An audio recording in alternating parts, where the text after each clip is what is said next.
Muy buenas tardes, muy buenas noches en Europa, en Ecuador y en cualquier otra parte del mundo. Enlace Latinoamericano Europeo les agradece mucho por participar con nosotros en este conversatorio que viene transmitido por Facebook Live y todos los medios digitales que nos acompañan. Abrazos y bienvenidos. Estamos a 2 días después de las elecciones anticipadas en Ecuador, elecciones que por primera vez se realizan en la historia de Ecuador después de una muerte cruzada. Sin embargo, ha sido la más sangrienta de estas últimas décadas, que se realizaron en un marco de estado de excepción. Los miembros de Enlace Latinoamericano Europeo le damos un cordial saludo a Orlando Pérez y le agradecemos por estar presente nuevamente en nuestro espacio. Mi nombre es María Calle y me encuentro en Italia.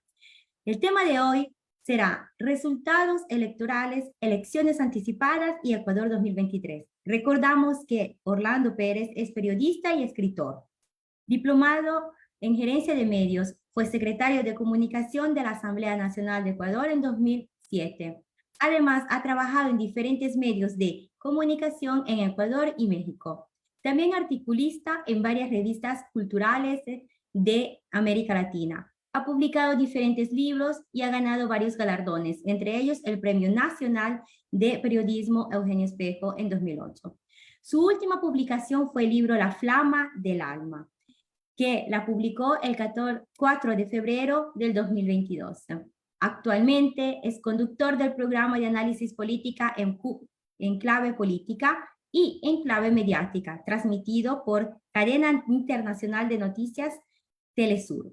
Dicho esto, ahora le paso la palabra a Orlando Pérez, recordándole que cuenta con el tiempo necesario para desglosar su tema y luego responder a las preguntas que surjan por Zoom, por Facebook y en todos los medios digitales que nos retransmiten. Bienvenido, tiene la palabra. Gracias, María, gracias a todos quienes nos acompañan, gracias también por la invitación, por supuesto, siempre será un lujo y además una oportunidad para conversar con todos ustedes. Yo de entrada quiero aprovechar todo el tiempo posible porque efectivamente con todos los tiempos, las tensiones que implica una campaña hay una serie de actividades que nos van comprimiendo el tiempo, así que voy a tratar de ser lo más concreto, puntual, pero sobre todo quizás para más adelante ampliar la conversación. Yo diría, para dividir esta conversación en dos partes, primero, cómo llegamos a esto, cuál fue el camino que nos llevó a esta situación.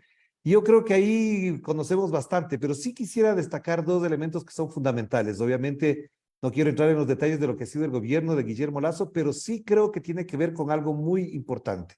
Durante los últimos 6 años, el proyecto neoliberal, el proyecto autoritario que se ha gestado, que se ha vivido en el Ecuador, desde el tiempo de Lenín Moreno, no es precisamente de las fuerzas políticas internas, sino que también constituye una expresión de esa derecha continental, regional, que no solamente que persigue, que ya eso es bastante, sino que también impide la realización de procesos sociales populares.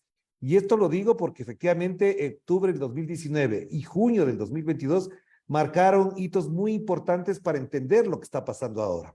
¿Por qué menciono estos dos elementos, más allá del tema electoral, que lo veremos más adelante? Es porque ahí se expresó diáfanamente, con absoluta claridad, el modelo autoritario. No hay cómo movilizarse, no hay cómo expresar la protesta popular frente a medidas que son de carácter neoliberal. En los dos casos, por el incumplimiento de sus promesas de campaña con relación a la economía, nunca plantearon eliminación de los subsidios ni nada por el estilo, y ya sabemos lo que pasó. Y eso me lleva al otro elemento que es muy importante. Es decir, si hay un proyecto autoritario, vertical, de incluso entrega de la soberanía, como ha sido Lenín Moreno, cuando entregó a Julian Assange, lo que ha hecho Guillermo Lasso con respecto a los acuerdos militares con los Estados Unidos, también está el otro que es que el sector popular, los sectores sociales, los sectores populares han estado amenazados, han estado restringidos de su acción. Y la única forma de expresar ese descontento ha sido en las urnas. Y esto ya lo vimos en tres instancias. Primero, por supuesto, en el 21, cuando ustedes saben perfectamente que llegamos a la segunda vuelta, tuvimos una mayoría más o menos sólida en la Asamblea, aunque no la mayoría absoluta, pero fue una expresión popular que castiga a las derechas y coloca, obviamente, en el mayor peso de la hegemonía política a la Revolución Ciudadana. Y lo mismo pasó en estas elecciones del 5 de febrero del año 2023. Acuérdense que el 5 de febrero no solamente se elegían alcaldes, prefectos, juntas parroquiales, sino también había una consulta popular. Y me parece que el mayor castigo que recibe el proyecto neoliberal, todo ese conjunto de acciones de orden político, económico, jurídico, judicial, mediático, reciben un castigo en las urnas del 5 de febrero cuando la consulta rompe todas las expectativas que generaron esos propios medios. Por eso digo yo, llegamos a este proceso electoral no necesariamente porque haya un camino recorrido de acciones que apuntalaban el proceso electoral, porque además todos saben que el término del periodo de Lazo estaba para el año 2025. Por eso quiero cerrar esta primera parte señalando que este conjunto de acciones presionan, fuerzan a Guillermo Lazo a la muerte cruzada y es lo que nos tiene ahora en el proceso electoral. Y esta muerte cruzada, por eso creo que es muy importante, no es casual. No es que ocurre porque a él le torpedeaba, le fastidiaba la Asamblea Nacional, es porque hay una investigación profunda de vínculos directos del gobierno de Guillermo Lazo con mafias criminales y hasta con el narcotráfico. Y eso, evidentemente, si se llegaba a consolidar, se llegaba a realizar, terminaba con la destitución, pero también con el inicio de un proceso penal que ya se había iniciado en la Asamblea y que está ahorita ahí, votado, sin moverse, sin hacerse absolutamente nada. No se olviden que previamente a esta muerte cruzada hay un asesinato brutal a Rubén Chérez, amigo de Guillermo Lazo, muy vinculado con los sectores de Creo y del sector bancario, que también va demostrando hasta dónde están dispuestos a jugársela toda con tal de que no puedan ellos ser perjudicados ni en su imagen, ni en su prestigio, y menos aún en sus negocios. Por lo tanto, estos hechos marcan lo que ha sido y es hasta el momento del proceso electoral. Y digo ha sido porque, por supuesto, hay segunda vuelta y esto va a continuar.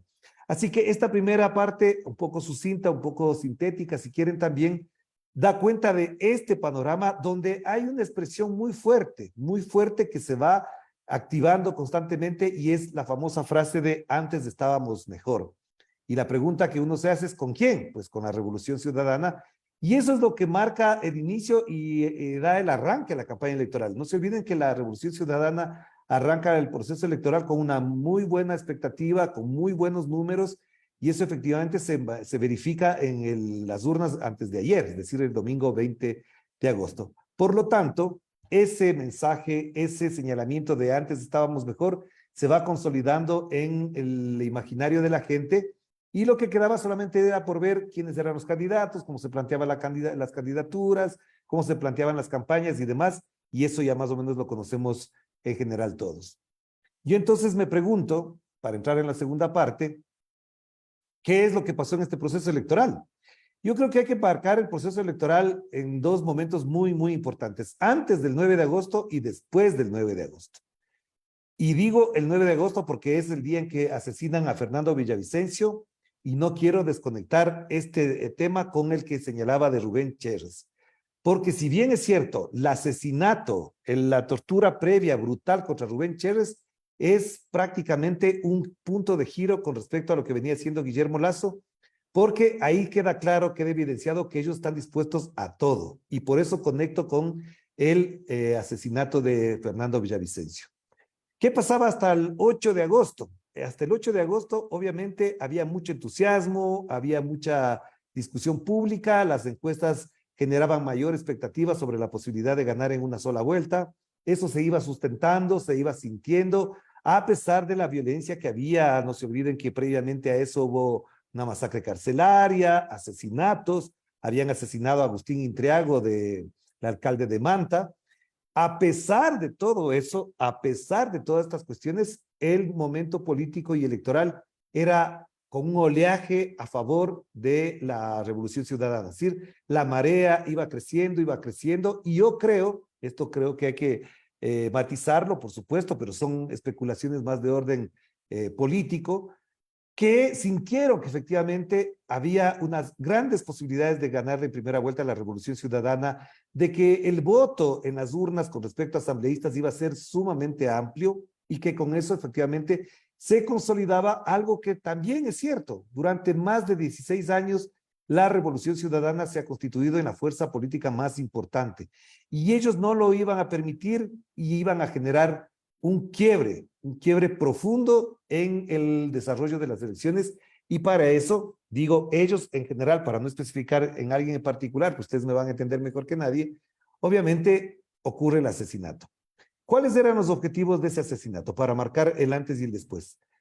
El antes era que no había un candidato que le pudiera hacer peso gravitante a Luisa González.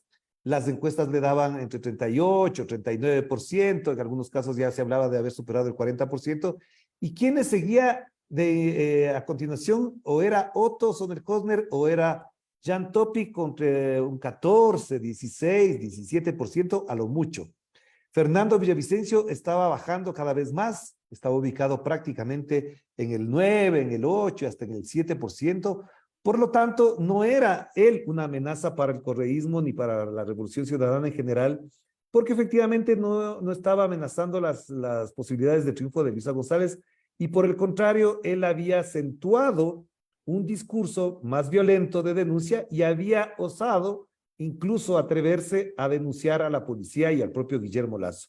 Tan es así que las últimas 48 horas él hace declaraciones donde prácticamente advierte que tiene graves denuncias en contra de la policía, en contra de Jan Topic, en contra del gobierno de Guillermo Lasso, etcétera, etcétera, etcétera. Es decir, ahí confluyen algunos sectores que pueden estar siendo objeto de análisis en la perspectiva de una cierta responsabilidad en este crimen. Menciono Guillermo Lasso, Jan Topic, la propia policía, las mafias, como las de los choneros, etcétera, etcétera. Es decir, él para distanciarse, para recaudar un poco más de votación y alejarse del gobierno de Guillermo Lasso, comienza a desprenderse de él con acusaciones bastante fuertes. Y esto efectivamente creo que es muy importante tenerlo en cuenta.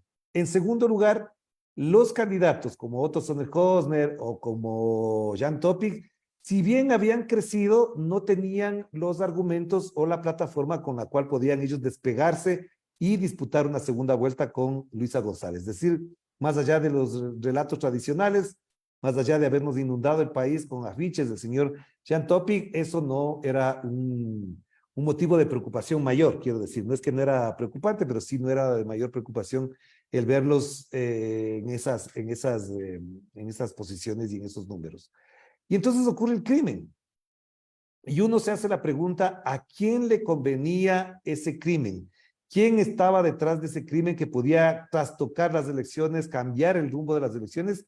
Y efectivamente, el resultado de ese crimen es que se activan casi que de inmediato dispositivos mediáticos, políticos, de infiltración incluso en redes sociales y demás, de un mensaje que era absolutamente claro y con claras intenciones de perjudicar a la Revolución Ciudadana. Correa asesino, correístas asesinos, etcétera, etcétera. Es decir, el crimen ocurre a las 6:20 de la tarde y alrededor de las 8 de la noche ya estaban activados los hashtags, movilizaciones supuestamente de mítines en Loja, en Cuenca, con la gente saliendo a las calles acusando a Rafael Correa de este crimen.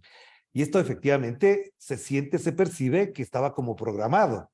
Y si no fue programado, alguien estimuló ese tipo de cosas para perjudicar. Y eso efectivamente hace que se produzca un quiebre. No nos olvidemos que incluso ese propio día Luisa González está en el norte de Quito, en un sector popular en Carapungo, y se recibe la noticia estando ahí. Y ella da la noticia a la militancia y se produce como un cisma, un golpe que efectivamente sí sacude a todos. Y les digo con franqueza, sacude a todos porque no solamente que eran capaces de matar a un candidato, que podrían haber matado a otro, que eran tan osados de que todos nos sentíamos amenazados ya, que esa misma noche podían haber asesinado a otro candidato o a la propia Luisa González, y los nervios y la incertidumbre, el desasosiego y particularmente el miedo se inyecta en todo el país. Al otro día la gente tenía miedo, el shock era muy fuerte, porque un crimen de esa naturaleza siempre va a dejar la duda por qué lo asesinan a una persona que estaba protegida por la policía, que había estado en un meeting, en una zona de alto tráfico. ¿Cuánta osadía había para cometer un crimen en tal nivel de impunidad y que de pronto aparezcan 6 detenidos a los pocos minutos? Entonces me parece que eso es una inyección de miedo, y yo creo que efectivamente quienes plantearon esta acción para inyectar miedo en la población y que cambie su determinación, si bien es cierto, afectaron a la Revolución Ciudadana, pero no cambiaron de todo de lo que ellos esperaban. Es decir, por ejemplo, que inmediatamente Otto Sondershauser, Jan Topic salieran a querer recaudar votos, a querer pescar a río revuelto y con eso obviamente tener otro tipo de expectativa entre sus electores. El que más aprovechó de esa situación se llama Otto Sondershauser, inmediatamente estuvo ahí, hablaron con la esposa, con la familia, aparecieron como los grandes amigos y demás, cuando sabemos perfectamente que no era tan así, pero ese fue el propósito.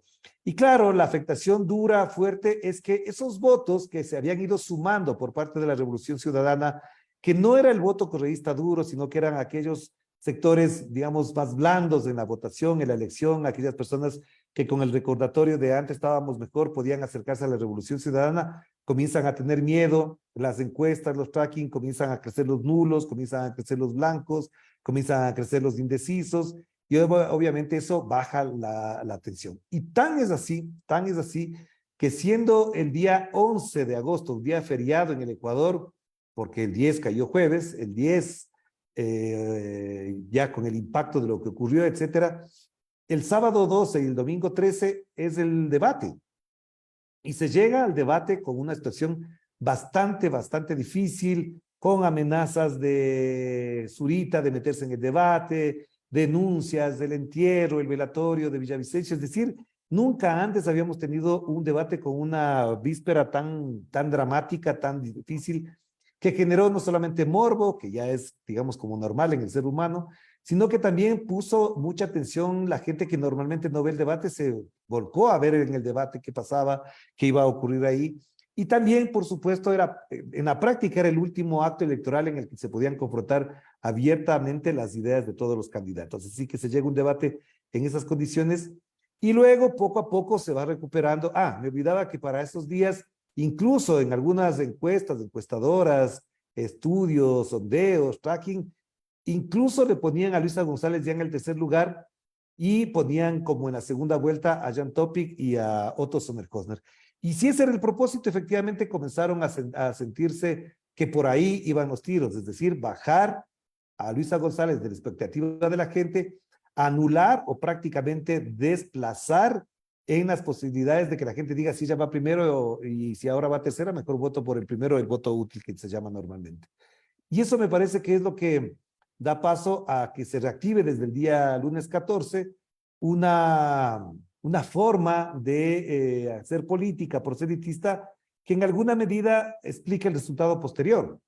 ¿Qué quiero decir con eso? Que poco a poco se revela que alguien que venía de atrás, medio escondido, llamado Daniel Noboa, comienza a emerger porque ven a los dos candidatos, a Otto Sondershauser y a Jan Topic, como una amenaza a la paz, una amenaza a la tranquilidad, porque tienen discursos violentos y la gente, aunque vota el voto duro por Luisa González, espera y prefiere a otro candidato que no esté en esa misma línea para que confronte o para que sea la alternativa en esos votos.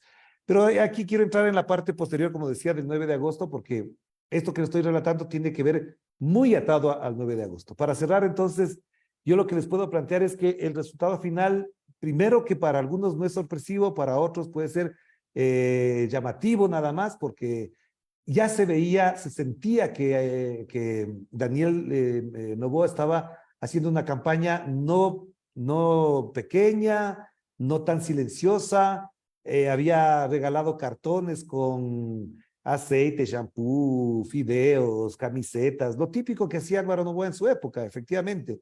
Y eso no se veía, nadie lo denunciaba, porque como no le veían como una amenaza, pensaban que eso podía pasar desapercibidos. Y al mismo tiempo, él estaba regalando miles y miles de formularios para que la gente tuviese empleo, es decir, que escribiera para las empresas de la familia Noboa o de la corporación Noboa. Esos formularios ahora se conocen con más claridad, se repartieron por miles en zonas campesinas, rurales, marginales de las provincias de Santa Elena, de Guayas, del Oro, de Manabí, de Los Ríos y de la Sierra Central sobre todo. En Quito también ocurrió eso, pero no se notaba y no se le veía como una amenaza. Por lo tanto, eso que la gente dice que fue el debate, que los jóvenes, A mí en lo particular no me da mucho peso, no es así que de un día para otro un candidato sale. Si nos ponemos a comparar con Rafael Correa en el año 2006, también estaba con el 4% y de pronto aparece ganando, pasando a segunda vuelta, es porque hubo un trabajo territorial, un trabajo muy intenso de parte de Rafael en medios de comunicación. Es decir, había una cosa, lo que pasa es que la gente cree que solamente las encuestas son las que dicen la verdad y no es así.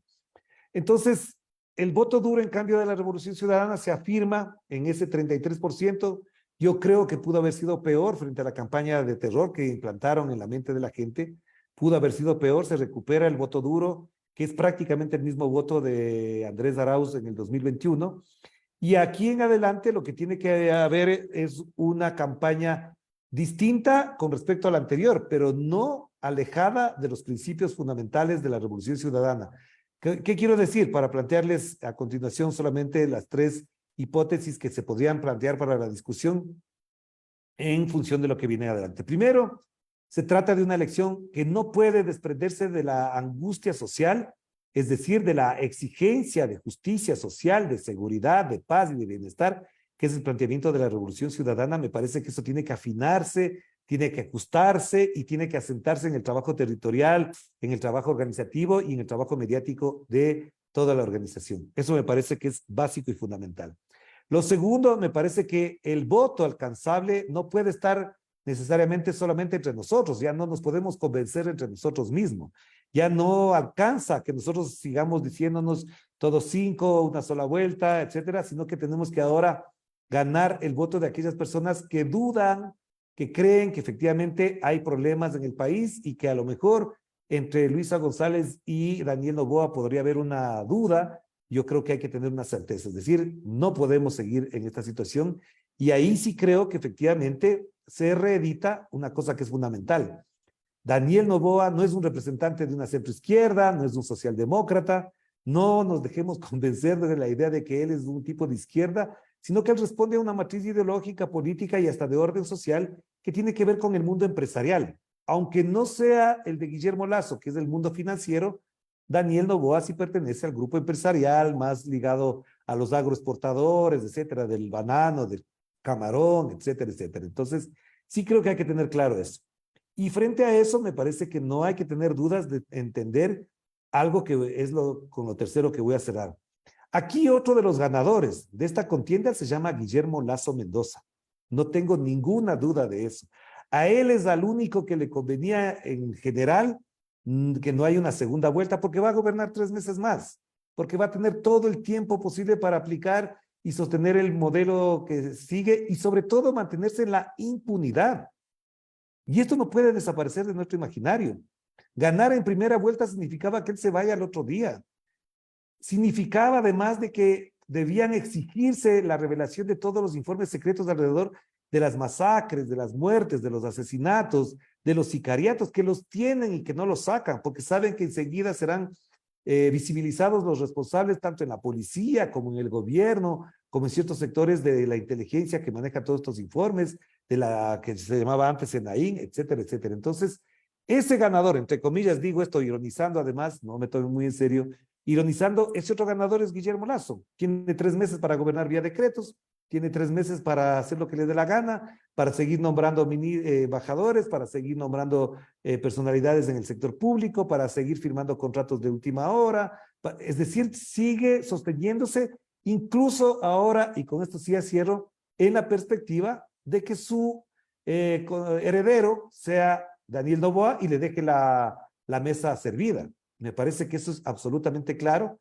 No se olviden que Daniel Noboa se ha reunido con Guillermo Lasso, en la mañana denunció que incluso le había entregado denuncias sobre Aparicio Caicedo, el señor Guillermo Lasso sale a felicitarlo, Lenín Moreno sale a felicitarlo, los sectores más de extrema derecha lo salen a felicitar y ya se sabe que incluso él ha dicho que va a acoger el plan de seguridad de Jean Topi para ejercer, en caso de llegar a la presidencia, el plan de seguridad de él. Entonces, no hay duda de que se trata de un continuismo de Guillermo Lasso, de Lenín Moreno, pero sobre todo quizás con una variante que tiene que ver con que ya no sería el sector financiero más recalcitrante del país, sino sería el sector industrial, empresarial, agroexportador, el que quiere tomarse el Estado en esta ocasión.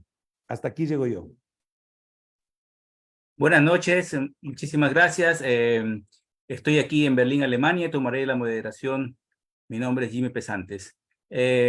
Bueno, tú has dicho muy bien que han habido dos partes, digamos, antes y después del 9 de agosto, que han, de alguna manera, son muy diferentes eh, en este periodo electoral.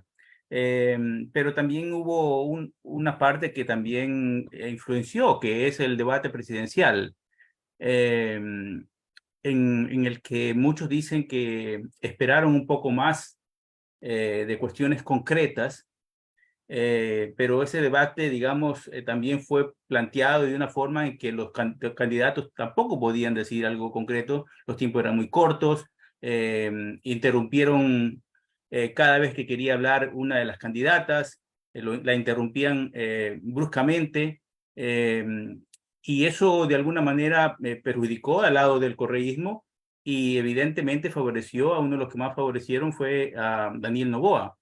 ¿Esto forma parte de un plan general o lo consideras tú de otra forma? Verás, yo no desestimo ni tampoco creo que el debate ha sido menor con respecto a lo que pasó después. Como decía en la primera parte, el morbo llamó la atención, qué va a pasar si aparece un nuevo Zubita, qué van a hacer con el puesto de Villavicencio. Es decir, en esta ocasión también efectivamente hubo más atractivo, mucho más atención y expectativa sobre el debate por esta parte del morbo. Ahí la segunda parte quizás tiene que ver con lo que tú mencionas, es decir, para mí no me queda absolutamente ninguna duda de que tanto Gisela Bayona como Andrés Jumblum fueron a atacar a Rafael Armijos y a Luisa González, eso está absolutamente claro. Entraron a torpedear, a fastidiar, a perturbar el debate y eso fue lo que pasó. Tan es así, pero tan es así que una pregunta fundamental sobre temas de economía no le hicieron a Luisa González y esa pregunta quedó flotando. Se reclamó al Consejo Nacional Electoral y tuvieron que reconocer que hubo una falla en la parte de la coordinación y por lo tanto no hubo esa pregunta. Y esto lo menciono porque más de media hora, ustedes habrán dado cuenta, más de media hora no se le vio a Luisa González porque no contestaba preguntas, ni repreguntas, ni nada por el estilo. Por supuesto, porque no le plantearon una pregunta, le dejaron por fuera una pregunta. Y eso en los grandes medios de comunicación nunca se va a decir. Ahora bien, lo de Daniel Noboa del debate, yo sí creo que es importante porque nadie se preocupaba de él.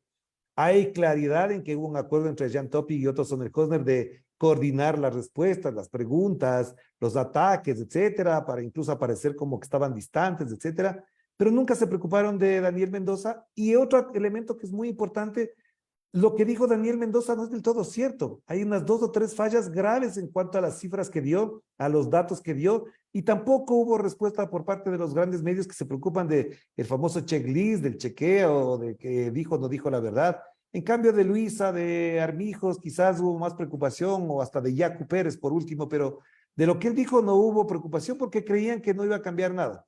Y lo otro que con respecto a tu pregunta quiero contestar es que él ya venía preparándose para lo que sería la última semana y obviamente el debate le dio las condiciones, las herramientas para activarse porque efectivamente al otro día estaba en todos los medios de comunicación, estaba en todas las redes, los memes, etcétera, etcétera, se activaron. Es decir, un post-debate de parte de él fue muy importante, pero eso descalifica o anula lo que en cambio sí hizo Luisa González, que, por ejemplo, denunció que el señor Otto Sonnenhösner había reducido, había eliminado 3.000 millones del presupuesto general del Estado en cuestiones de seguridad, que ni él mismo se daba cuenta y dijo, yo no sé de qué me estás hablando, pero eso lo desnudó por completo. Y a John Topic le demostró que debía 32 millones de dólares de impuestos la familia Topic y la empresa Telconet. Esas cosas, por ejemplo, fueron denunciadas ahí, no se habían denunciado antes, y fue uno de los motivos donde la gente también dijo, ¿cómo estos tipos deben dar plata y quieren ser presidentes?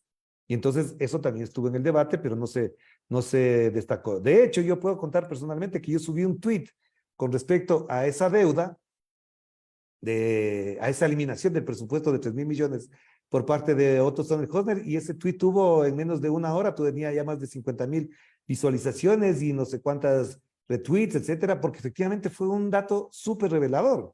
Y entonces el debate sí tuvo esas características, esos detalles, pero se ha querido instaurar en el imaginario de que el gran ganador fue Daniel Noboa, a pesar de que digo que eso fue gracias a la expectativa que generó después de eso, porque entraba prácticamente como entre los 3 últimos de las encuestas. Desde Hamburgo, Marta Armijo quiere hacer una pregunta. Por favor, Marta, tu micrófono. Sí, muchas gracias. Muchas gracias, Orlando, por estar con nosotros. Sí, bueno, está todo descrito, pero con todo esto descrito, ¿cómo poder entender que a pesar de todo el ataque mediático, con todo el lawfare que se ha hecho, con toda la persecución política, con todas las batallas que prácticamente han tenido que sufrir las personas, los correístas, pero los políticos y a todo nivel, ¿cómo se puede entender que a pesar de eso, la Revolución Ciudadana, ese voto duro más que nada, y aparte de eso ha ganado un poco, cómo puede ya prácticamente sobrevivir, diría yo? Eso incluso teniendo la posibilidad de ganar con su candidata en primera vuelta, que esa era la primera posibilidad. Esa sería una pregunta. ¿Cómo entender ese fenómeno? En segundo lugar va, en cambio, el tema de la juventud. Se está hablando mucho de cómo piensan los jóvenes, si se ha captado, si los candidatos han captado a esa juventud.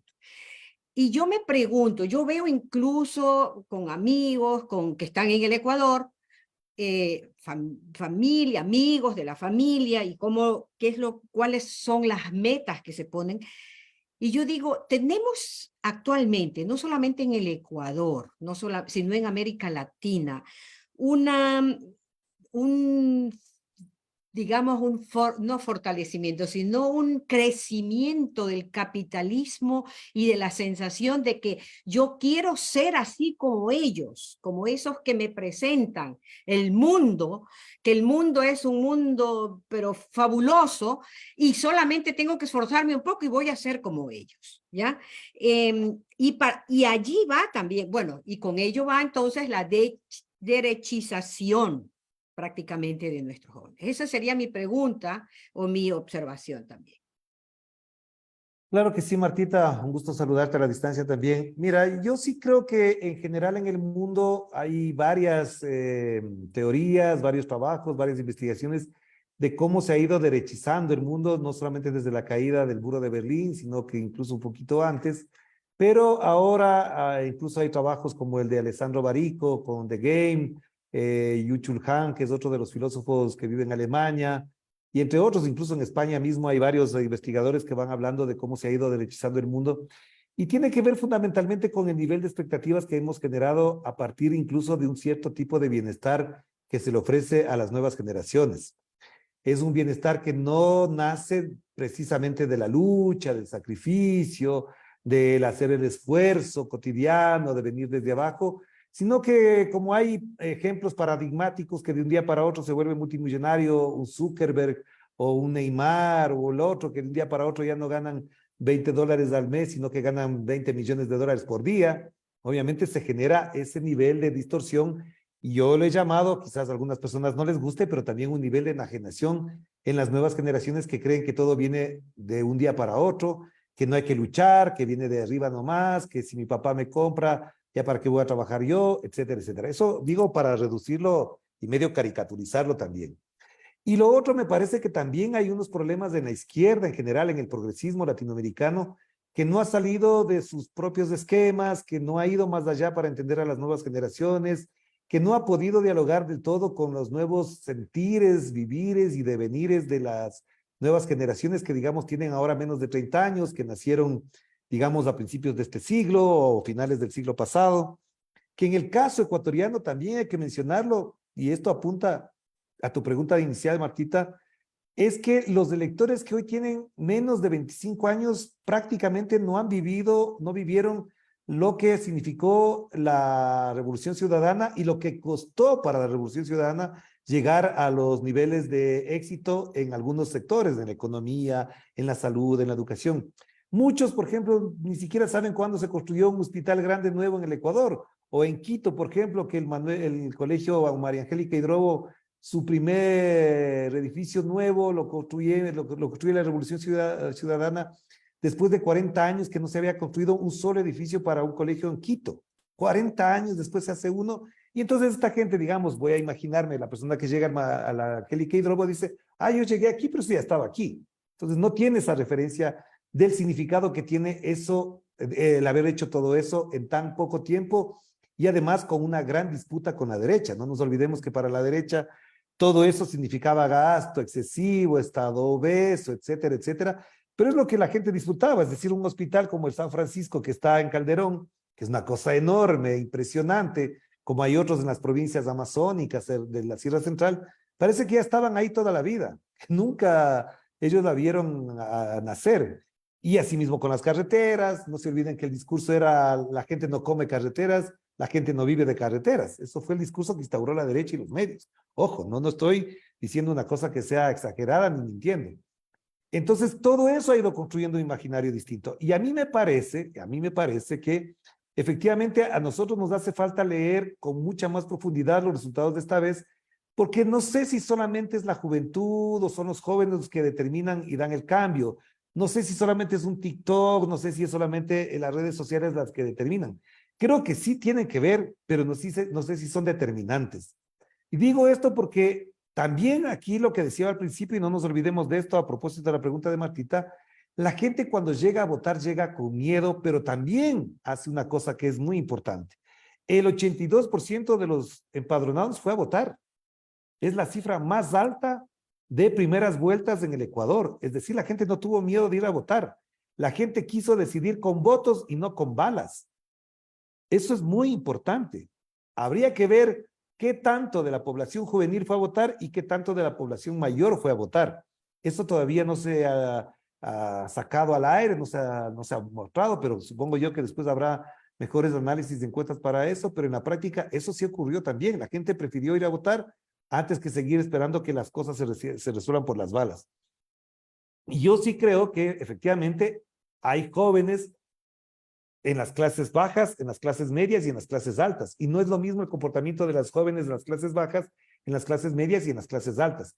Sí creo que es muy preocupante ese aspiracional, ese arribismo que hay en ciertos sectores de creer que mañana pueden ser un Daniel Mendoza como él, que puede viajar en helicóptero, que tiene 4 carros, que su mujer es una TikToker, es una influencer y que yo puedo ser como él. Porque hemos creado ese ambiente, el mundo ha creado ese ambiente, que yo puedo ser como Mendoza mañana, de un día para otro. Yo sí les recomiendo, sobre todo a quienes están en Italia, en España, que busquen el libro de Alexandro Barico que se llama The Game, el juego, The Game, que es una explicación bien profunda del comportamiento social en función de las redes sociales y de cómo se ha ido generando incluso cierto neofascismo.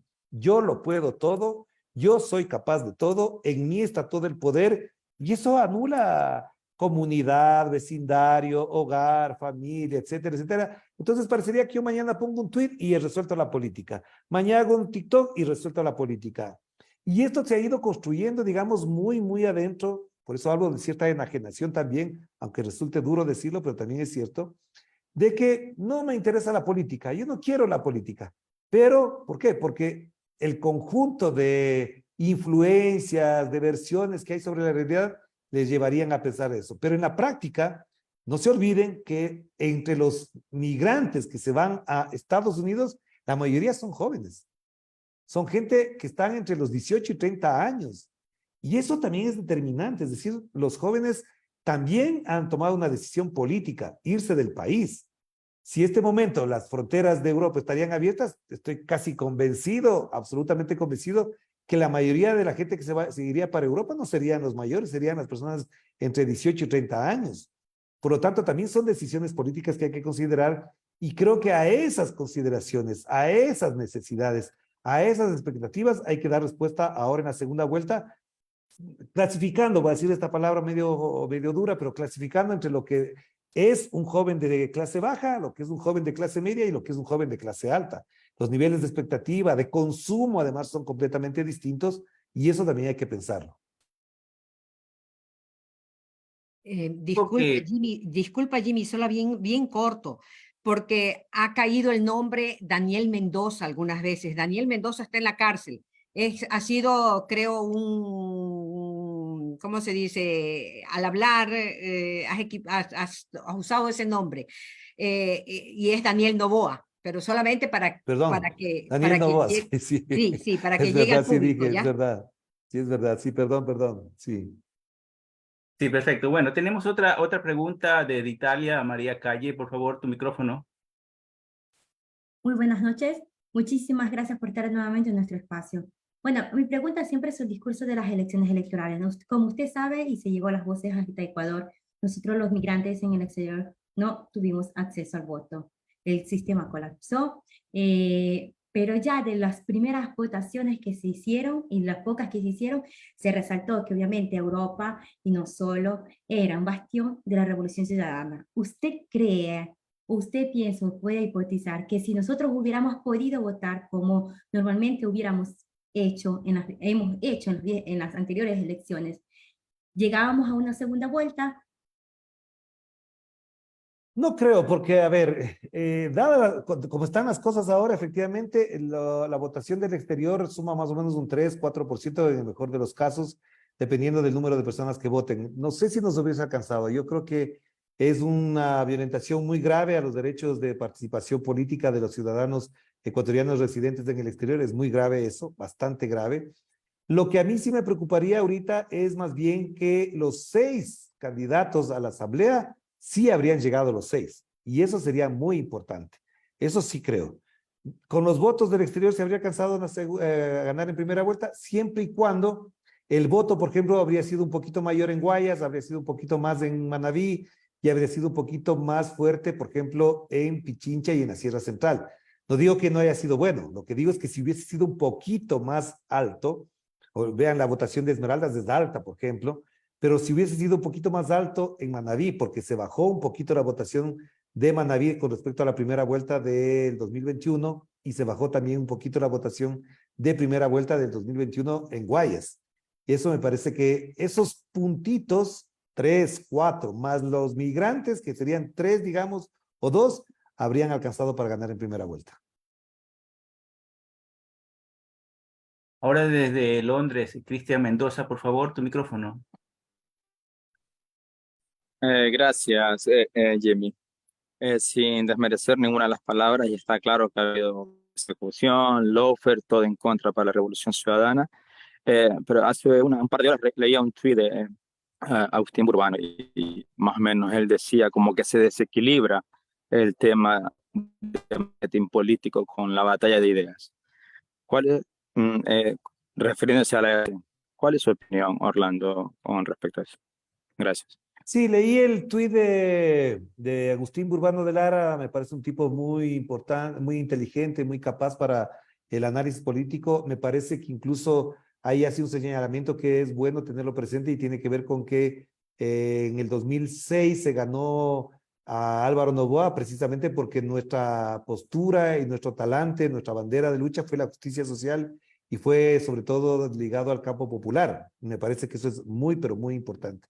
Creo que ahí evidentemente también hay una crítica a que no se gana solo con marketing, a que se tiene que hacer política, que se tiene que hacer una política dura.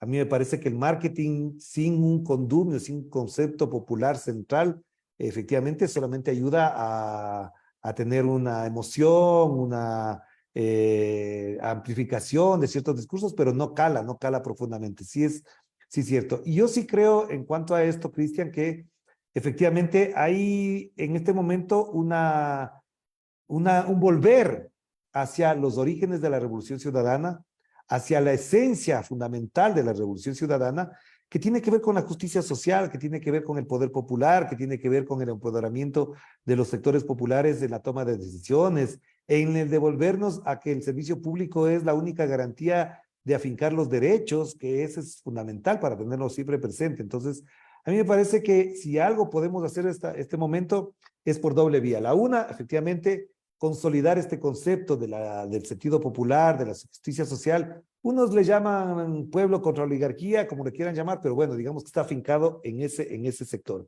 Y lo otro sí creo que es muy importante también tener presente, no para decir ya lo hicimos, sino que creer que no solamente ganan los sectores populares, con un gobierno, con un Estado que garantiza derechos, que desarrolla la economía, ganan los empresarios, pero ganan los empresarios honestos, ganan los pequeños productores, los pequeños emprendedores, los artesanos, los comerciantes, aquella persona que tiene un taxi, que tiene una tienda, que tiene un negocito pequeño que no puede acceder a créditos porque los créditos están al 15%, el interés, que el taxista no puede acabar el mes para pagar lo que le cuesta la gasolina o los repuestos de los vehículos. Es decir, sectores que siendo clase media no están satisfechos con lo que ha hecho Guillermo Lasso y tampoco estarán satisfechos con lo que haría de llegar al gobierno un Daniel Noboa.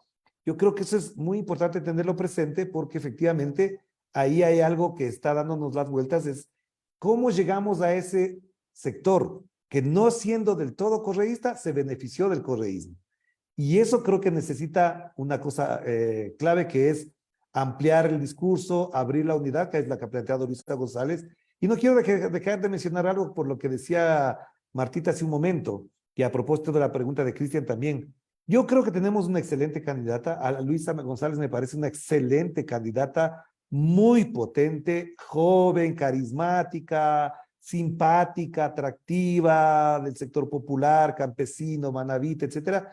Y a ella hay que consolidarla como el emblema de la Revolución Ciudadana en este momento, en estas elecciones, porque ella creo que tiene todas las condiciones para entrar en la disputa, para ganar la disputa, porque parecería que ahora ella es vieja comparada con Daniel Noboa. Y no es cierto, pues, y no es cierto. Me parece que él quiere jalar diciendo yo soy el joven de esta contienda. Falso, ella también es una mujer joven, carismática, con experiencia, con conocimiento, con preparación, y yo sí creo que hay que destacar eso con mucha fuerza. Exactamente. Ahora también desde Machala, Ecuador. Marta Ogoño, por favor, tu micrófono. Gracias, Orlando. Sí, tenemos muchos puntos a favor con Luisa. Mujer. Segundo, formada en universidad pública. Tercero, ya tiene experiencia en la administración. Pero a mí sí que sinceramente, acá pusimos tanto de nuestro empeño para salir en una sola vuelta, ahorrar tiempo, pero lamentablemente vamos aquí a la segunda vuelta. Entonces, hace rato usted puso el ejemplo del Colegio Hidrobo de Quito. Y acá pues nosotros, los profesores de inglés, soy profe, entonces teníamos en el tiempo de Correa las becas Go Teacher, se beneficiaron 3,000 docentes. Y duele tanto que hay así, o sea, uno como profe, uno ve allí en el medio y no ser gratos, o sea, no sé qué dolió, tal vez porque nos exigieron tener esa certificación internacional, pero si al uno acceder, o sea, ya se sabe que es por calidad educativa. Otra cosa adicional, los profes de inglés llevamos 4 años sin textos impresos, o sea, a lo mejor se va a pensar que aquí estoy llorando, pero es lo que no tenemos, tenemos material digital que les tenemos que decir a los chicos que impriman, entonces eso es violencia, pero lástima, así, o sea, los mismos jóvenes, los mismos adolescentes son los afectados. En cuanto a capacitación, o sea, en esto del mismo ministerio estuvimos allí, pero ahora tenemos muchas cosas que nos afectan. Y por último, en este año, en tercer año de bachillerato, 2 horas pedagógicas, cuando teníamos 5 horas. O sea, cada vez estamos así como que a la deriva. O sea, en educación, allí nada más a un puntal, lo que es inglés, hacia la deriva. Entonces, sí nos gustaría, aquí también de paso está mi compañero Javier, él es de Esmeraldas, tenemos allí una red de maestros, que tenga un encuentro con nosotros, con los profes, que un poquito vayamos más a territorio. Claro que virtualmente, o sea, no nos queda también esto, pero me gustó también escuchar de su lectura que estas elecciones, si bien es cierto, como dijo María Calle, fue la más sangrienta, pero también la que más la gente respondió en las urnas. O sea, ese es un punto también que es interesante rescatar. Entonces, ya que de paso usted es el vocero, por favor pónganos en agenda allí. Esta es mi observación, diría. Gracias. Claro que sí, Martita, porque efectivamente también hay otras cosas, no están surgiendo en el debate ahora, en la reflexión pública, los ofrecimientos que van a empezar a aparecer como lluvia de parte de Daniel Noboa, porque dice que ahora va él a dar 100.000 empleos en el sector público. Uno se pregunta, ya quitemos los médicos, los profesores, los policías y los militares, ¿de dónde va a meter 100.000 personas en el sector público? También son ofrecimientos al mismo estilo de Guillermo Lazo, exactamente igual, a ofrecer todo el oro y el moro y además sin ningún análisis, ninguna reflexión ni respaldo argumental de ninguna clase. Por lo tanto, a mí me parece que sí, efectivamente, una de las cosas que creo que hay que implementar en la campaña es muy importante tener esos encuentros sectoriales, grupales, de edad, regionales, que ayudan un montón en estos. Y por ese lado me parece que la propuesta de la Revolución Ciudadana lo que necesita en ese aspecto es difundirse más. Y ustedes que están con los maestros, además, sería bueno que la difundieran más, porque una de las cosas que ha destacado Luisa González y Andrés Arauz es que van a devolver médicos al servicio de salud, profesores al sistema educativo, e incluso darle dignidad a los policías y a los militares para su trabajo. Y eso hay que amplificar, hay que mandar mensajes a los policías, a los maestros. La red de maestros ha estado en varios eventos en los que ha participado Luisa, pero no sé si efectivamente amplifica suficientemente lo que se plantea ahí. Les cuento, compañeros, que tengo aquí saliendo, les había advertido con Sí, todo el cariño del mundo que justo te iba tengo a aquí pedir antes de las 3. un mensaje final para la audiencia. Claro que sí, por eso, como tengo que salir, es una reunión con el binomio, obviamente no me quiero demorar ni tampoco llegar atrasado. Yo creo que es un momento muy interesante, fascinante desde el análisis político, pero sí muy exigente para la militancia en todos los sentidos. Yo creo que de estos eventos hay que hacer varios, ojalá se hagan muchos más, no para convencernos, como decía al principio, no es que nos tenemos que convencer entre nosotros ya estamos convencidos, estamos absolutamente claros.